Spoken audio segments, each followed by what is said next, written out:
بسم اللہ الرحمن الرحیم۔ السلام علیکم ورحمۃ اللہ۔ بیوی کی رضامندی بھی ہو اور ان کی خواہش بھی ہو، یا عورت کے ایام کے دنوں میں یعنی کہ حیض کی صورت میں خاوند اپنی بیوی کی پچھلی شرمگاہ استعمال کر سکتا ہے۔ خاوند اپنی بیوی کی پچھلی شرمگاہ میں اپنا عضو تناسل ڈال سکتا ہے، یا بیوی کی شرمگاہ کو چوم سکتا ہے، یا بیوی اپنے مرد کا عضو تناسل چوم سکتی ہے، یا اپنی خواہش کو ختم کرنے کے لیے عورت عضو تناسل سے مطابقت رکھنے والے اعضاء استعمال کر سکتی ہے، یا عورت اپنی جسمانی خواہش پوری کر سکتی ہے۔ ان سب سوالوں کے جوابات حدیث و سنت کی روشنی میں ان سب سوالوں کے جواب آپ کی احادیث مبارک میں ہمارے نبی کریم صلی اللہ علیہ وسلم کی مبارک شریعت نے میاں بیوی کو ایک دوسرے کے پورے بدن سے نفع اٹھانے کی اجازت دی ہے، اور میاں بیوی کو ہم بستری کرنے کے لیے کسی طریقے یا زاویے سے منع نہیں فرمایا، نہ ہی ہم بستری کرنے کے لیے وقت کی قید لاگو کی ہے، بلکہ ہم بستری نہ کرنے پر شریعت محمدیہ نے وقت کی قید متعین کی ہے۔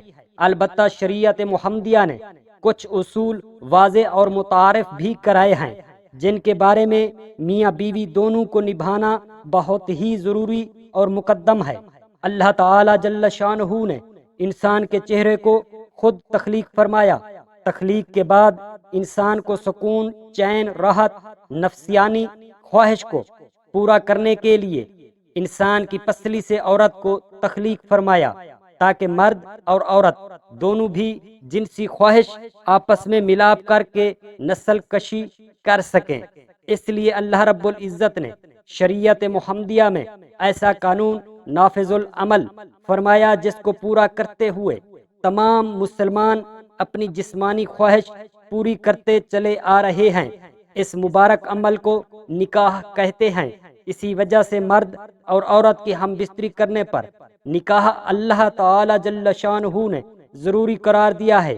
اسی وجہ سے نکاح کی خیر و برکت سے دو اجنبی ایک دوسرے کو جانتے تک نہیں تھے، ان میں پیار و محبت میں اس قدر ڈوب جاتے ہیں، پوری زندگی ایک دوسرے کا سہارا بن جاتے ہیں، اور اسی نکاح کی بدولت مرد ہو یا عورت گناہ سے بچے رہتے ہیں، اور اسی نکاح مبارک کی بدولت میاں بیوی کے پاکیزہ رشتے کو ایک دوسرے کا لباس کہا جاتا ہے۔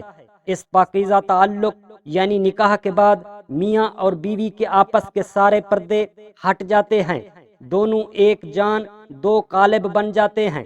یہ اللہ تبارک و تعالی کا اپنے بندوں پر بہت بڑا احسان ہے، ورنہ حضرت ہود علیہ السلام کی امت کا حشر تو آپ سب لوگوں نے پڑھا ہی ہوگا۔ جس طرح دین اسلام نے نکاح کا پاکیزہ نظام دیا ہے، اسی طرح میاں بیوی کی انا اور حیا کو برقرار رکھنے کے لیے کچھ اصول واضح فرمائے ہیں۔ حضرت جنید بغدادی رحمت اللہ علیہ فرماتے ہیں، انسان کو جماع کی ایسی ہی ضرورت ہوتی ہے جیسے غذا کی ہو، کیونکہ بیوی طہارت کا سبب ہے، کہ جس طرح حرام ہم بستری پر گناہ ہے، اسی طرح جائز ہم بستری پر نیکیاں ملتی ہیں۔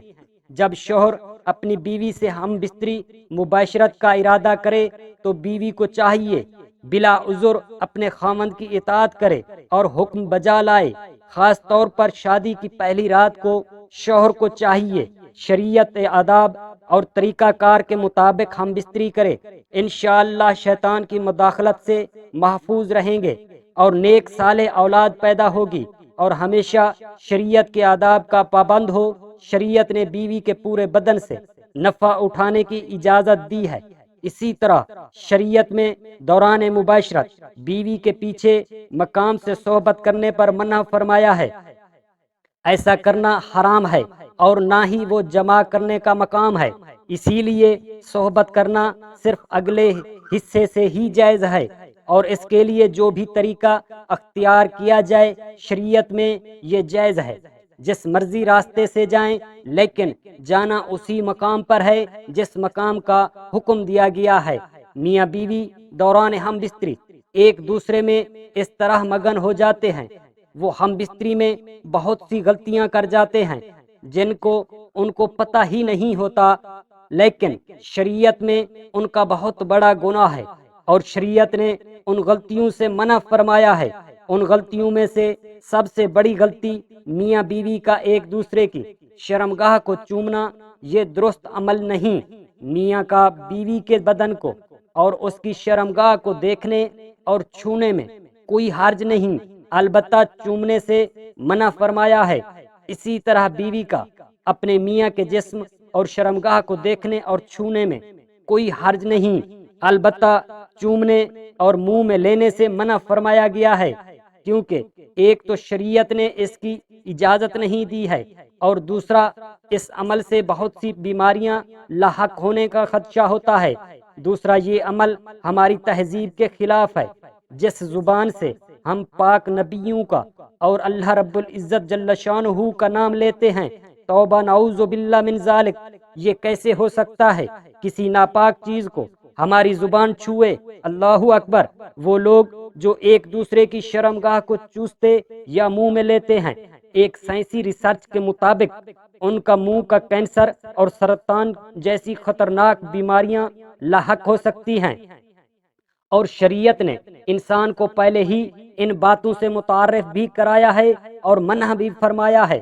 جو باتیں آج سائنس تحقیق کے بعد ثابت ہو رہی ہیں، ہمارے نبی کریم صلی اللہ علیہ وآلہ وصحبہ وسلم کی شریعت مبارک نے پہلے ہی ان سے منع فرمایا ہے۔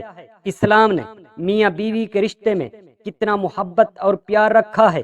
اگر انسان اس رشتے کو ایک دوسرے کے حقوق کی پاسداری اور حیا کو قائم کریں اور صحیح طریقے سے زندگی گزاریں تو ان کی زندگی پرسکون ہو جاتی ہے۔ دوران ہم بستری عورت کوئی ایسی چیز سے اپنی جسمانی خواہش پوری کر سکتی ہے جو عضو تناسل سے ملتی ہو۔ ہماری شریعت محمدیہ میں قطعاً ناجائز اور حرام ہے، بلکہ اس عمل سے آپ کے جسم میں کینسر جیسی بیماری ہو سکتی ہے۔ عورت سے عورت اپنی جسمانی خواہش پوری کر سکتی ہے، یہ بات کہنا بھی ناجائز اور حرام ہے۔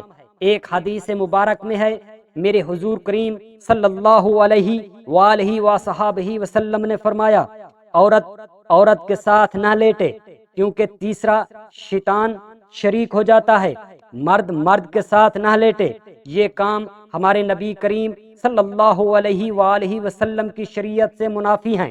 یہ کام گناہ کبیرہ کے مرتکب کے زمرے میں آتے ہیں۔